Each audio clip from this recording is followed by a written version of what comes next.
अस्सलाम वालेकुम, welcome back.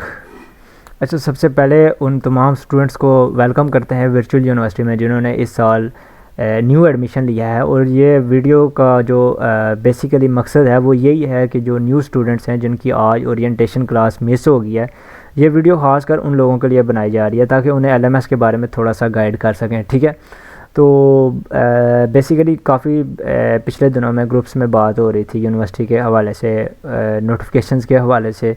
तो देखिए, हमारी जो यूनिवर्सिटी है ये एक फ़ेडरल गवर्नमेंट है। ठीक है, फ़ेडरल गवर्नमेंट के अंडर है, तो ये कोई प्राइवेट सेक्टर में नहीं है जहां आपकी यूनिवर्सिटीज़ की डिग्री का इशू होगा। ठीक है, इसकी डिग्री जो है ना वो HEC से रजिस्टर है, तो उस वजह से आप उसको टेंशन नहीं लें। ठीक है, तो बाकी जो है वो ओरिएंटेशन अगर आपने मिस कर ली है तो कोई बात नहीं है, वो कोई इम्पोर्टेंट नहीं था। ठीक है, वो आप ऑनलाइन भी ओरिएंटेशन ले सकते हैं। जब आप फर्स्ट टाइम आपको LMS की ID पासवर्ड मिलता है तो उसको भी आप कर सकते हैं। ठीक है, तो अभी मैं आपको बताता हूँ कि सबसे पहले आपने अपना जो LMS है उसको किस तरह एक्सेस करना है। ठीक है, सबसे पहले तो आपने किसी भी जो आपका ब्राउज़र है ना उसको आपने ओपन कर लेना है। ठीक है, तो जो गूगल होता है, जो आपका सर्चिंग बार होता है, वहाँ आपने सिर्फ लिखना है व्यू LMS। ठीक है, ये जस्ट आपने लिख के उसको इंटर करना है, सर्च करना है, तो इनकी जो वर्चुअल यूनिवर्सिटी की वेबसाइट होगी ना ऑफिशियल, वो आपके पास आ जाएगी। ठीक है, तो उसमें फिर आपको एक ID पासवर्ड मिला होगा, यूनिवर्सिटी की तरफ से आपको मिलता है। ठीक है, वो आपको मिला होगा तो वो आपने यहाँ पुट करना है। ठीक है, अब ये देखें, ये LMS है।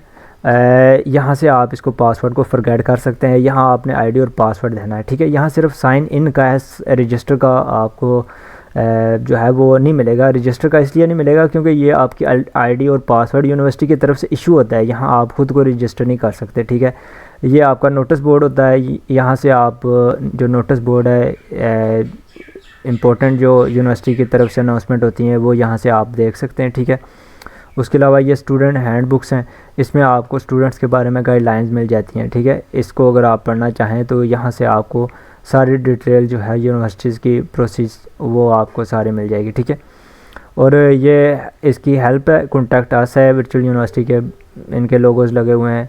लेकिन बहरहाल मेरे पास एक स्टूडेंट की ID और पासवर्ड है, तो उसको मैं लॉगिन कर लेता हूँ ताकि फिर आपको LMS के बारे में गाइड कर सकूँ। ठीक है, जब आपको यूनिवर्सिटी की तरफ से जो ID और पासवर्ड मिलता है वो यहाँ आपने उसको पुट करना है और उसके बाद आपने साइन इन करना है। ठीक है, साइन इन करने के बाद अगर तो आपका फ़र्स्ट टाइम है तो सबसे पहले आपसे वो आपकी पर्सनल ईमेल ID मांगेगा, वो आपने ID पुट करनी है, तो उसके ऊपर आपको एक लिंक मिलेगा यूनिवर्सिटी की तरफ से, वो वेरीफाइड करना आपके लिए लाजमी है। ठीक है, जिन्होंने फ़र्स्ट टाइम लॉगिन करना है LMS वो ये उनके लिए है। ठीक है, अब आपका ये एडमिशन जो आपकी क्लासरूम है, जो आपका लर्निंग मैनेजमेंट सिस्टम है, ये लॉगिन हो गया। थोड़ा इंटरनेट की वजह से ये थोड़ा सा स्लो हो रहा है।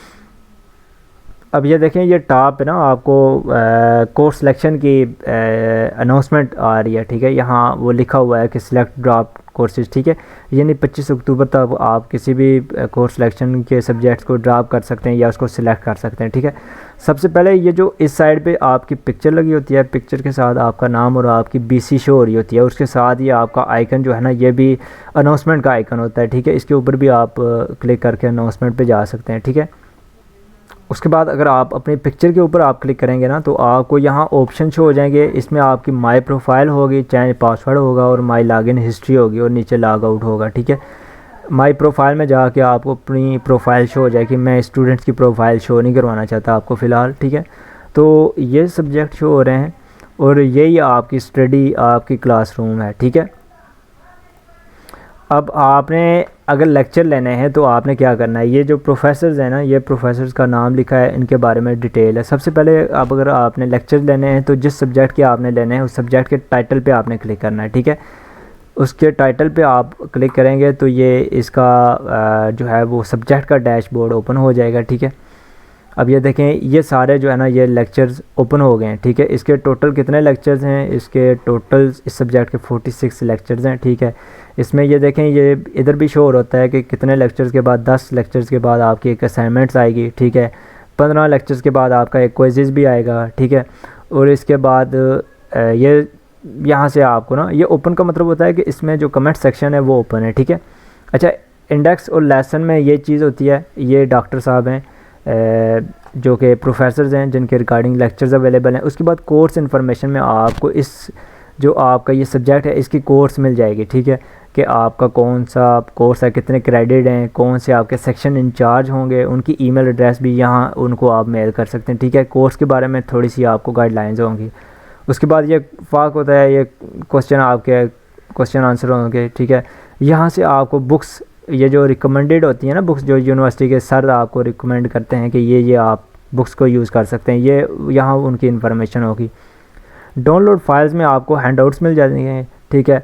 आपको अगर कुछ हार्डवेयर का है वो यूनिवर्सिटी की तरफ से वो लिंक्स दिए होते हैं, ठीक है। और इसमें आपको और आपकी जो क्वेश्चंस फाइल्स होती हैं वो होता है, ये देखें ना, डेव C++ का सेटअप पड़ा हुआ है, पावर पॉइंट्स की स्लाइड्स पड़ी हुई हैं, ठीक है, इंस्टॉलेशन गाइडलाइंस, ये हर तरह की यहाँ से आपको डाउनलोडिंग आपको चीज़ें मिल जाएंगी आपके सब्जेक्ट्स के रिलेटेड, ठीक है। ये चीज़ ये लाजमी देखा करें असाइनमेंट स्कीम, ठीक है, ये आपके लिए बहुत ही बेनिफिट होती है। यहाँ से आपको पता चल जाता है कि आपका कितना हिस्सा फ़ाइनल में ऐड होगा, कितना आपका मिड में ऐड होगा, ठीक है। अब ये देखें, ये स्टडी स्कीम जो है ना, ये आपकी असाइनमेंट स्कीम ये ओपन हो गया। अब ये हिस्सा 60% है, ये आपका क्या है, ये आपका फ़ाइनल टर्म है, ठीक है। यानी कि जो आपका 60% का एग्ज़ाम होगा ना, वो टोटल उसकी फ़ाइनल में एवरेज जो काउंट होगी उसकी 60% काउंट होगी, ठीक है। असाइनमेंट्स की है, असाइनमेंट्स 10% आपकी ऐड होंगी, मिड आपका 20% ऐड होगा, आपकी क्विज़ेज़ 5% और 5% जो आपकी है GDB काउंट होगी, ठीक है। ये हर सब्जेक्ट की अलग अलग होती है, यहाँ से आप उसको कैलकुलेट कर सकते हैं, ठीक है। अब बैक हम होम पे चले जाते हैं कि होम पे और चीज़ें क्या हैं। ये तो आपको जो आपके बुक्स हैं ना उसके बारे में आपके गाइडलाइंस हैं। तो अब ये चीज़ हो गई, ये आपको समझ आ गया है कि हेडिंग में किस तरह अपने लेक्चर्स को सुनना है, ठीक है। अब बात करते हैं कि अगर असाइनमेंट्स आ जाती हैं तो वो आपने कहाँ से करनी है। देखिए, हर सब्जेक्ट के अलग एक उसकी विंडो बनी हुई है, ठीक है, उसमें अलग अलग फंक्शंस हैं, ठीक है। हर सब्जेक्ट का एक अलग एडमिशन्स पोर्टल है, उसका अलग एक असाइनमेंट पोर्टल है, ठीक है। तो ये देखें, ये CS 301 की अगर असाइनमेंट्स आती है ना तो ये आपको इस जगह मिलेगी, ठीक है, ये असाइनमेंट्स में, ठीक है। अगर CS 504 की असाइनमेंट्स आती है तो वो आपको इस जगह मिलेगी, ठीक है। अब इसको आप जैसे ही ओपन करेंगे तो ये आपको जो असाइनमेंट्स का पोर्टल है ना वो लॉगिन हो जाएगा, दूसरे पेज पे ये आपको ले जाएगा, ठीक है। इसी तरह ये GDB का अलग है, क्विज़ का अलग है, अनाउंसमेंट हर सब्जेक्ट की अलग अलग होती है, ठीक है। एक तो होती है ना पूरे LMS की अनाउंसमेंट होती है, वो हर स्टूडेंट्स के लिए होती है, और एक होती है सब्जेक्ट्स की अनाउंसमेंट, ठीक है। अब यानी अगर अब इसका क्विज़ ओपन होगा ना तो इसमें ये अनाउंसमेंट आएगी कि आपका इस सब्जेक्ट का क्विज़ ओपन हो गया है, ठीक है। अगर इसकी अनाउंसमेंट है तो ये इसके क्विज़ और इसके असाइनमेंट्स के रिलेटेड होगी, ठीक है। अब यहाँ देखें, कोई भी असाइनमेंट्स नहीं है तो ये यहाँ कुछ भी शो नहीं होगा डाटा ना। तो बहरहाल ये भी आपको सारी चीज़ें आगे होंगी, ये इतना तो है नहीं है कि हर चीज़ का अलग अलग एक बटन बना हुआ है, उसको आप क्लिक करेंगे तो उसके अंदर चले जाएंगे, ठीक है। उसके बाद ये राइट साइड पे आपको जो फंक्शन शो होते हैं ना, इसके बारे में मैं आपको बताता हूँ। जो टू डू कैलेंडर होता है ना, इसमें आपको पता चल जाता है कि आपकी असाइनमेंट्स कब ओपन होगी, आपके क्विज़ेज़ कब ओपन होंगे, ठीक है। टू डू कैलेंडर में आपको जो है वो शो हो जाती हैं कि आपके क्विज़ेज़ और आपके असाइनमेंट्स कब ओपन होंगी, या उनकी लास्ट डेट क्या है, या कितने दिन रहते हैं, ठीक है। जो ग्रेड बुक होती है ना, ग्रेड बुक में आपकी शो होती है कि आपका CGPA कौन सा है। यहाँ आपके सारे जो है ना वो पिछला रिज़ल्ट है वो सारा आपको यहाँ शो हो जाता है ग्रेड बुक में। अकाउंट बुक में आपकी फ़ीसेस शो होती हैं, जितनी भी आपने फ़ीसेस पे की हुई हैं या जो न्यू चलान्स आते हैं वो सारे आपको अकाउंट्स बुक में शो हो जाते हैं, ठीक है। प्रोग्रेस में आप हर जो है ना वो लेक्चर्स की प्रोग्रेस को चेक कर सकते हैं कि उसके जो किसी लेक्चर्स के असाइनमेंट्स होती हैं, क्विज़ेज़ होते हैं, उसके जो लेक्चर्स व्यू करने होते हैं, तो यहाँ ये हर सब्जेक्ट की आपको ना उसकी शो हो जाएगी प्रोग्रेस, ठीक है। उसके बाद लेक्चर शेड्यूल होता है। लेक्चर शेड्यूल इसमें आप देख सकते हैं कि कौन सा लेक्चर किस डेट को शेड्यूल हुआ है। ये CD रोम होती है, यानी कि जो ये डिशेस और केबल पे इनके जो चैनल्स बने हुए हैं हमारी यूनिवर्सिटीज़ के, ये उनका वैसे डाटा होता है, ठीक है। उसके बाद मेल, ये जो ऑप्शन होता है ना, ये यूनिवर्सिटी की तरफ से आपको एक मेल मिली होती है, उसको एक्सेस करने के लिए यहाँ कर सकते हैं। ये नोट होते हैं, ये नोट्स अगर आप खुद अपने किसी नोट्स बनाना चाहें तो उसको बना सकते हैं, ठीक है। यहाँ से आप नोट्स अपने बना सकते हैं। माई स्टडी स्कीम में आपको सब्जेक्ट शो होते हैं जो जो आपने पढ़ने होते हैं, स्टडी करने होते हैं, ठीक है। यहाँ वो सारे आपको सब्जेक्ट शो हो जाएंगे, ठीक है। माई स्टडी कोर्सेज़ में जो आप ऑलरेडी कर चुके होते हैं। स्टूडेंट सर्विसेज, ये टॉपिक होता है स्टूडेंट सर्विसेज में आपको अपने जो आपके होता है ना रिलेटेड आप स्टडी रिलेटेड वो सारे आपको शो हो जाते हैं, ठीक है। यहाँ भी देखें ये स्टूडेंट हैंडबुक्स, ये आपको नीड बेस्ड स्कॉलरशिप का ये फॉर्म होता है। यहाँ से आप अपनी नीड बेस्ड स्कॉलरशिप जो होती है ना उसको उसका फार्म को फिल कर सकते हैं, ठीक है। सिक्योरिटी रिफंड, ये जब आपकी सिक्योरिटी आपकी डिग्री कंप्लीट हो जाती है या आप अपना एडमिशन कैंसिल करवा देते हैं तो उसके बाद यहाँ से आप अपनी सिक्योरिटी जो 2000 रुपये एडमिशन के टाइम आपने पे की होती है उसको यहाँ से रिफ़ंड कर सकते हैं, ठीक है।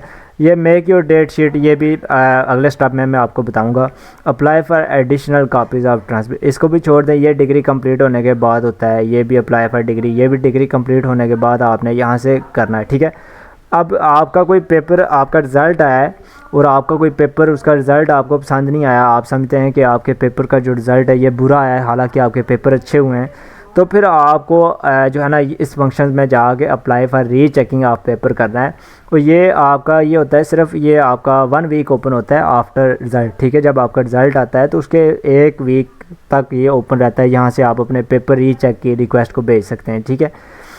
अब आपके एग्ज़ाम हो रहे हैं और आपका एग्ज़ाम कोई मिस हो गया है, ठीक है, या आपने डेट शीट नहीं बनाई, तो यहाँ से आप आके अप्लाई पर रीशेड्यूलिंग ऑफ पेपर, ठीक है। यहाँ से आप उस पेपर को रीशेड्यूल कर सकते हैं जो आपका पेपर मिस हो गया है, ठीक है। यानी कि आज की डेट में आपका एक पेपर था लेकिन आप कैंपस नहीं पहुँच सके या आप टाइम पे नहीं जा सके, पेपर नहीं दे सके, बीमार या जो भी आपकी वजह थी वटएवर, ठीक है। ओवरसीज़ एग्ज़ामिनेशन सिस्टम, ये जो आउट ऑफ कंट्री रहते हैं, जो पाकिस्तान से बाहर स्टडी करते हैं, ये उनके लिए गाइडलाइंस के लिए होता है, ठीक है। आगे फिर एडमिशन्स विड्रॉवल रिक्वेस्ट, ठीक है, इसमें आपने नहीं जाना, इसको नहीं छेड़ना, यहाँ से आपका एडमिशन्स कैंसिल हो जाएगा, ठीक है। जो लोग किसी और फील्ड में एडमिशन्स लेते हैं या यूनिवर्सिटी को आगे कंटिन्यू नहीं कर सकते तो वो यहाँ से एडमिशन्स विड्रा रिक्वेस्ट कर सकते हैं। ये कैंपस चेंज रिक्वेस्ट है, अगर आपने कैंपस किसी सिटी का दूसरी सिटी में चेंज करना है, ठीक है। उसके बाद इसको भी छोड़ दें आप, क्रेडिट ट्रांसफ़र ये भी छोड़ दें। Documents verification, hope certificate, online result card, अगर आपका कोई डॉक्यूमेंट्स यूनिवर्सिटी आपको मांगती है, आप अभी आपने एडमिशन्स लिया है तो आपको अगर कोई यूनिवर्सिटी कहती है कि होप सर्टिफिकेट या कोई और चीज़ आप अपलोड करें तो यहाँ से कर सकते हैं।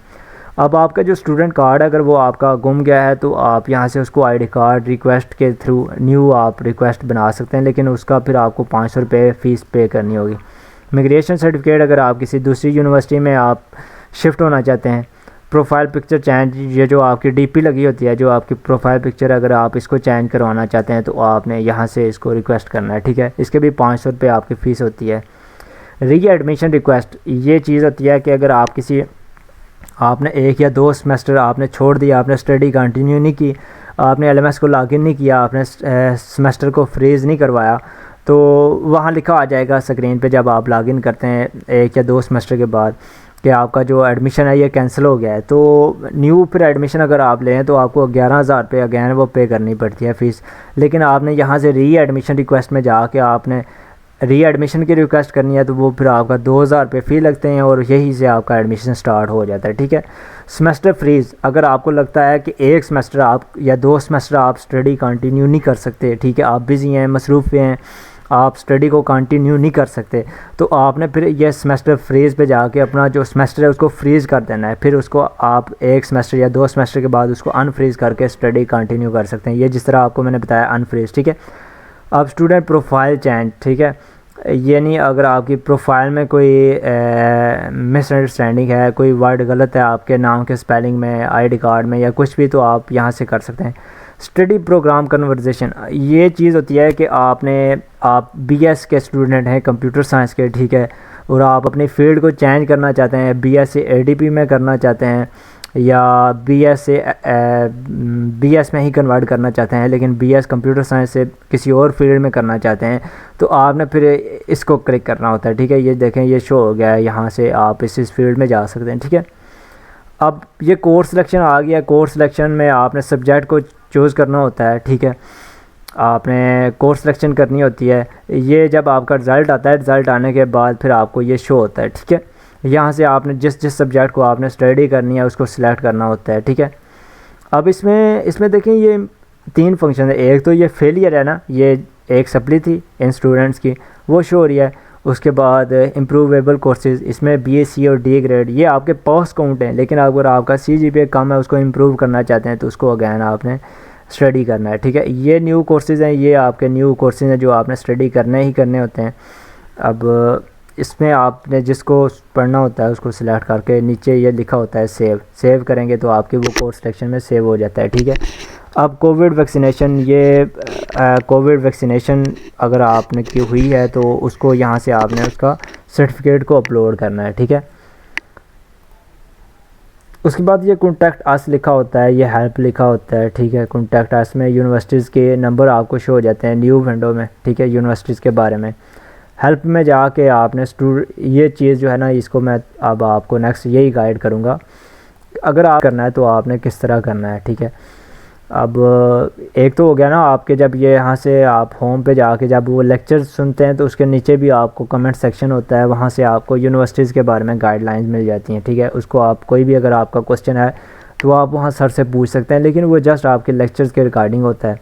लेकिन अब आपको यूनिवर्सिटी से कॉन्टैक्ट करना है तो आपने यहाँ पे जाके हेल्प में जाना है, ठीक है। हेल्प में जाएंगे तो ये न्यू विंडो ओपन हो जाएगी, या फिर आप डायरेक्ट गूगल में जाके ना वीओ सपोर्ट सिस्टम आप लिखेंगे तो ये आ जाएगा, ठीक है। यहाँ से आप इसको डायरेक्ट एक्सेस कर सकते हैं, ठीक है, या फिर अपने एलएमएस से भी कर सकते हैं, ठीक है। यहाँ से क्या होगा, बेसिकली आपने जब इसको अपनी आईडी और पासवर्ड देना है, जो वीओ स्टूडेंट हैं वो वीओ स्टूडेंट्स पर आके अपनी एलएमएस की आईडी और पासवर्ड देंगे, और जो अदर स्टूडेंट हैं वो अदर अपना न्यू अकाउंट बना लेंगे, ठीक है। तो इसको जब साइन इन करेंगे ना, साइन इन करने के बाद ये देखें लॉगिन सक्सेसफुली, ठीक है।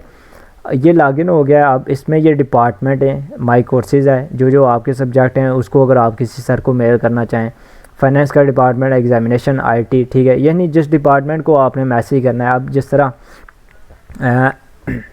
रजिस्ट्रार ऑफिस को आपने मेल करनी है, ये देखें ये एडमिशन कैंसल, एडमिशन कैंपस जाएँ, ठीक है। जिस भी आपने डिपार्टमेंट को, अब मैंने सेमेस्टर फ्रीज़ करवाना है, मैं सेमेस्टर फ्रीज़ में जाऊँगा, ये वो पूछेंगे सेमेस्टर अनफ्रीज़ करवाना है या फ्रीज़ करवाना है, मैंने फ्रीज़ करवाना है जी।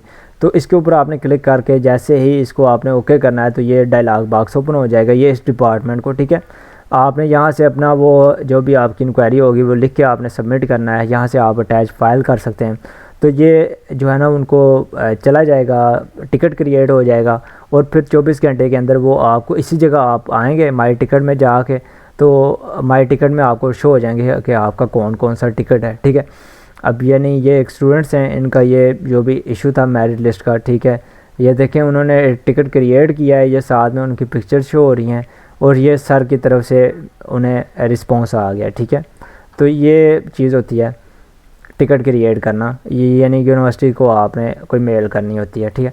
उसके बाद आ गया जी, जो हमने डेट शीट बनानी होती है जो यूनिवर्सिटीज़ की ना, वो तो आप स्टूडेंट सर्विसेज में जाके यहाँ से वो जो डेट शीट लिखा होता है, मेक योर डेट शीट, यहाँ से आप उसको कर सकते हैं। तो या फिर आप डायरेक्ट गूगल में जाके ना यहाँ आप लिखें व्यू डेट शीट, ठीक है। आप इसको इंटर करेंगे तो ये वही सेम पेज आ जाएगा, ठीक है, फर्स्ट पेज आ जाएगा। यहाँ से आपने इसको व्यू डेट शीट पे आपने क्लिक करना है। ये जब आपका फाइनल और मिड की डेट शीट इंटर होती है ना, तो यहाँ से आपने उस डेट शीट को अपनी बनानी होती है। डेट शीट में आपने अपना कैंपस सेलेक्ट करना होता है, अपना सब्जेक्ट सेलेक्ट करने होते हैं, ठीक है। अब ये देखें यहाँ लॉगिन नहीं आ रहा ना, ये थोड़ा सा इशू है, क्योंकि ये डेट शीट अभी ओपन नहीं हुई। देखें फॉल 2023 की जो डेट शीट है ना वो लॉन्च नहीं हुई। जब ये लॉन्च होती है तो यहाँ लिखा आ जाता है कि लॉन्च, ठीक है। फिर यहाँ इस साइड पे आपको लॉगिन का पेज आ जाएगा, लॉगिन पे आपने क्लिक करना है, फिर आपसे वो आपके एलएमएस की आईडी पासवर्ड मांगेगा। आपने एलएमएस की आईडी और पासवर्ड देना है। जब उसको लॉगिन करना है तो सामने आपको दो चीज़ें शो होती हैं, एक तो आपका ओन कैंपस और एक अनदर कैंपस, ठीक है। जो आपने एडमिशन के टाइम आपने कैंपस सेलेक्ट किया था, अगर उसी में आपने एग्ज़ाम देने हैं तो उसी के ऊपर आपने रख के मेक योर डेट शीट पे क्लिक कर देना है, ठीक है। और अगर आप किसी अनदर कैंपस में हैं तो आपने अनदर कैंपस को अनदर सिटी पे सिलेक्ट करना है, ठीक है। उसको करने के बाद आपने अपनी सिटी सिलेक्ट करनी है कि आपने किस सिटी में एग्ज़ाम देने हैं, फिर उसमें किस कैंपस में देने हैं, ठीक है। ये सर्च सिलेक्ट करने के बाद फिर आपने वहाँ से मेक योर डेट शीट पे क्लिक कर देना है, ठीक है। डेट शीट पे क्लिक करने के बाद आपको डेट शीट शो हो जाएगी, ठीक है। और अगर आपने अनदर सिटी में नहीं जाना, यानी कि अब आप इस्लामाबाद में हैं और आप लाहौर चले गए और वहाँ आपकी डेट शीट ओपन होगी और आपने उधर ही एग्ज़ाम देने हैं, तो आपने अनदर सिटी पे क्लिक करके फिर लाहौर सेलेक्ट करना है, फिर लाहौर का कैंपस सेलेक्ट करना है, ठीक है। ये लाजमी होता है। और क्योंकि आप जिस भी कैंपस का सिलेक्ट करेंगे उसी कैंपस में आपने जाके उसकी पेपर को देना है, ठीक है। अच्छा, मेक योर डेट शीट पे क्लिक करने के बाद वो आगे फिर आपने कैंपस सेलेक्ट करना है, फिर आगे आपके सब्जेक्ट शो हो जाएंगे, ठीक है। जिस तरह आपका CS 101 है, इंग्लिश 101 है, ठीक है। इसके सामने लिखा होता है कि डेट, ठीक है, इसके सामने डेट शो हो रही होती हैं, उसके ऊपर आपने क्लिक करना है तो आपका जो डेट्स ओपन हो जाएंगी। आप फ़र्ज़ करें 20 से स्टार्ट हो रहे हैं और 15 तक एग्ज़ाम जा रहे हैं, ठीक है, वो सारी आपको डेट शीट शो हो जाएंगी। तो उसके बाद आपने डेट सेलेक्ट करनी है, डेट सेलेक्ट करने के बाद टाइमिंग शो होगी, ठीक है। डेट आपने सेलेक्ट कर लिया है, उसके बाद टाइमिंग सेलेक्ट करनी होती है। टाइमिंग आपने यानी एक दिन में हो सकता है 7 या 8 शिफ्टें होती हैं, ठीक है। 1 घंटे का आपका पेपर होता है, वो आपने सेलेक्ट करना होता है कि आपने 9 से 10 तक पेपर देना है या 12 से 1 तक देना है या शाम को देना है, ठीक है। वो टाइमिंग आपने सेलेक्ट करने के बाद आपके सामने लिखा आ जाएगा, नेक्स्ट आपके सामने लिखा होगा कन्फर्म। जैसे ही आप कन्फर्म करेंगे तो आपका जो वो पेपर है वो कंफर्म हो जाएगा, ठीक है। अगर आप उसको कंफर्म नहीं करते तो वो आपका पेपर कंफर्म नहीं होगा। इस तरह सारे सब्जेक्ट्स की डेट और टाइम आपने कंफर्म करके तो नीचे वो आपका प्रिंट का ऑप्शन आ जाएगा, वहाँ से आपने उसको प्रिंट कर लेना है, ठीक है। तो सिंपल सा ये प्रोसीजर होता है, इतना बड़ा कोई भी नहीं है, ठीक है। और डेट शीट जितनी जल्दी हो सके आपने बनानी होती है, क्योंकि आपकी सीट होती है ना, अब एक कैंपस है उसमें लैब है, लैब में आपके अंदर आपको पता है 20 या 30 वो चेयर्स लगी होती हैं, सेटअप लगा होता है। तो एक यानी टाइम जो 7 से लेके 8 तक शिफ्ट है ना, उसमें 30 स्टूडेंट्स ही अवेलेबल हो सकते हैं। फिर आगे दूसरी शिफ्ट आ जाएगी जो तकरीबन आपकी 10 से 11 चलेगी, फिर 11:30 से 12:30 तक चलेगी। तो हर शिफ्ट में 30-30 स्टूडेंट्स की गुंजाइश होगी या 50 की गुंजाइश होगी। हर सिटी में अपने अपने वो लैब में उन्होंने सेटअप किया होता है कि कितने वो सेटअप लगे होते हैं, ठीक है। तो कोशिश करें जितनी आपने जल्दी डेट शीट बनानी है उतनी आपको अच्छी डेट और टाइमिंग मिलेगी, ठीक है। अगर आप टाइम से डेट शीट नहीं बनाते तो फिर बाद में वो सीट्स फुल हो जाती हैं, फिर आपको अपनी मर्ज़ी की सीट नहीं मिलती। और कभी कभी ऐसा हो जाता है कि आपके कैंपस की सारी सीट्स फुल हो जाती हैं, फिर आपको दूसरी सिटी में जाके आपको जो आपकी जो डेट शीट्स आती हैं ना उनको बनाना होता है। तो बेसिकली ये थोड़ा सा इंट्रोडक्शन था, ये फिर भी थोड़ा सा टाइम ज़्यादा हो गया है।